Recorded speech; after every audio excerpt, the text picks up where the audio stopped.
नमस्कार मित्रांनो, तुमचं आमच्या मराठी इंग्लिश या यूट्यूब चॅनलमध्ये स्वागत असो। हा पहिला व्हिडिओ आहे। आजपासून आपण सुरुवात करत आहोत मराठीमधून इंग्रजी शिकण्याची। इंग्रजी आपल्याला बोलायची आहे, इंग्रजी आपल्याला शिकायची आहे आणि इंग्रजीचे सर्व ग्रामर्स आणि इंग्रजीचे व्होकॅब्युलरी आपल्याला वाढवायची आहे। तर हा आपला पहिला व्हिडिओ आहे। इथून आपण सुरुवात करणार आहोत। तर सुरुवात करताना आपण सर्वात पहिले अल्फाबेट्स, स्वर आणि व्यंजन जे मराठीतले आहे तेच इंग्लिशमध्ये कसे लिहितात जरासं याबद्दल आपण आता जाणून घेऊया। तर सुरुवातीला बघूया वर्णमाला मराठीची, ज्याला बाराखडी सुद्धा आपण म्हणतो। तर मराठीमध्ये वर्णमालेत मुख्य करून मराठी स्वर आहेत। तर स्वर आपण स्क्रीनवर बघू शकतात। हे अ, आ, ई, उ, ऊ, ए, ऐ, ओ, औ, अम, आहा हे स्वर आहेत।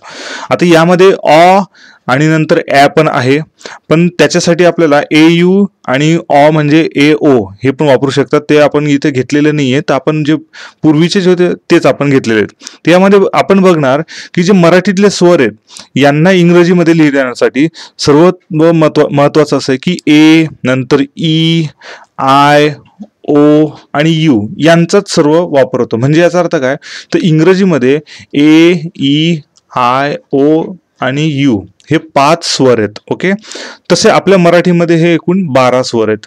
तर हे आहे इंग्रजी आणि मराठी मधलं कंपॅरिझन आपण म्हणूया। आणि ह्याच 5 स्वरांपासून इंग्रजीमध्ये सर्व शब्द आणि सर्व वाक्य आपल्याला बनवायची आहेत। तर बघूया पुढे मराठी व्यंजन। जसे आपल्याकडे बाराखडी आपण जे म्हणतो क ख ग घ वगैरे आणि ञ पर्यंत, तर ही जी बाराखडी आहे, हे जे व्यंजन आहेत हेच इंग्रजी अल्फाबेटमध्ये कसे लिहायचे। तर यासाठी आपल्याला मुख्य आहे की स्वरांचा उपयोग करायचा आहे। आता क म्हणताना आपण काय करणार आहे की इंग्रजीमध्ये लिहिताना के ए, ओके, याचा उच्चार आपण क करणार आहे। ख म्हणजे के एच ए, नंतर ग म्हणजे जी ए, नंतर घ जी एच ए। बघा तुम्ही ए सर्वात शेवटी लावता म्हणजे काय, तर हा जो स्वर आहे ए म्हणजे अ हा आपल्याला वापरायचा आहे सर्व ठिकाणी। तर ह्या पद्धतीने आपण हे सर्व मराठीचे व्यंजन इथं घेतलेले आहे आणि त्यांचंच इंग्रजीमध्ये कशा स्वरूपात त्यांचं आपण लिहू शकतो अल्फाबेट्स। हे शक्यतो करून आपल्याला जे नाम म्हणजे नाऊन आपण जे म्हणतो इंग्लिशमध्ये, यासाठी सर्वात जास्त करून आपल्याला उपयोगात येतात। बाकीचे जे काही व्होकॅब्युलरी आहेत इंग्रजीमध्ये ते त्या पद्धतीने त्या इंग्रजी भाषेतल्या शब्दांनुसार किंवा इंग्रजी भाषेतले जे वर्ड्स आहेत त्यांच्यानुसार आपण ते शिकणारच आहोत। तर ही तुम्हाला एक सुरुवातीची एक ओळख म्हणून आपण हे इथं बघितलेलं आहे। तर तुम्ही इथे व्हिडिओ पॉज करून हे पूर्ण वाचू शकतात। त्यानंतर आहे वर्णमाला, ज्याला आपण बाराखडी सुद्धा असं म्हणतो। म्हणजे जेणेकरून क का की की कु कू के कै को कौ कम कहा, म्हणजे जसं अ पासून जे स्वर आहेत तसेच सर्व काही, पण क ख ग घ म्हणजे व्यंजन आणि स्वर हे मिळून आपल्याला वर्णमाला तयार होते।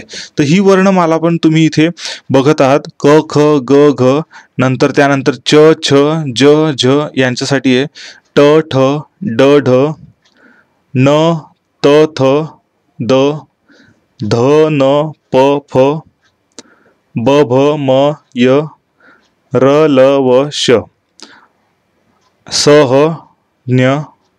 आणि आता हे जे तुम्ही बघितलेत पहिल्याचे व्यंजन किंवा आपण ज्याला म्हणतो वर्णमाला, हे तुम्ही वाचू शकतात। यांच्यासाठी आम्ही तुम्हाला आमच्या वेबसाईटवर तर हे सर्व उपलब्ध करूनच देणार आहोत। तर तुम्ही वेबसाईटला तुम्ही व्हिजिट करू शकता। वेबसाईटचं नाव आपल्या या डिस्क्रिप्शनमध्येच दिलेलं आहे।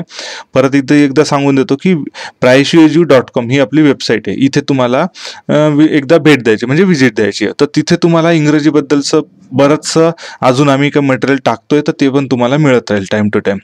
तर आता आपण सुरुवात बघितले, व्यंजन बघितले, स्वर बघितले आणि इंग्रजीचे जे अल्फाबेट्स आहेत त्यांचं आपल्या मराठीमध्ये जे काही स्वर किंवा व्यंजन आहेत त्यांचं स्पेलिंग कसं आहे ते आपण बघितलं। आता आपण पुढच्या व्हिडिओपासून काही आपण मुख्यत्वे करून कसे बोलायचे, कोणते वाक्य कोणते आहेत आणि कोणत्या वाक्याला इंग्रजीमध्ये काय म्हणतात, म्हणजे इंग्लिशमध्ये काय म्हणतात, मराठीला काय म्हणतात हे आपण बघणार आहे।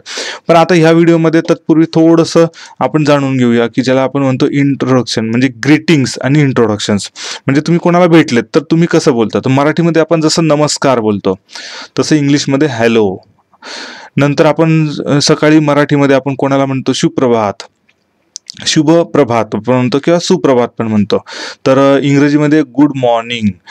तसं कोणाला जर तुम्ही कोणी मित्र भेटलेत तुम्हाला, तर तुम्ही आपण विचारतो तू कसा आहेस, तर इंग्रजीमध्ये आपण कसं विचारणार, हाऊ आर यू।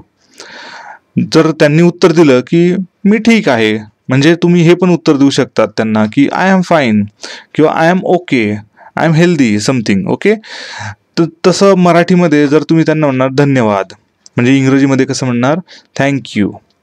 नंतर तुम्ही जर कोणाला विचारलं प्रश्न तू कसा आहेस, म्हणजे हाऊ आर यू, तर त्यांनी जर सांगितलं मी चांगला आहे, म्हणजे आय एम गुड, हे सुद्धा एक उत्तर होऊ शकतं याचं. तर हे थोडेसे आपण ज्याला म्हणतो की ग्रीटिंग किंवा इंट्रोडक्शन, कोणी कोणाला भेटलं तर त्यावेळेचे हे वाक्य. आता पुढच्या व्हिडिओपासून आपण बरेचसे वाक्य घेणार आहेत, अजून काही सुरुवात करणार आहे. तर हा एक पहिला व्हिडिओ आहे. तर मित्रांनो, भेटूया आपल्या पुढच्या व्हिडिओमध्ये. तोपर्यंत धन्यवाद. थँक्यू.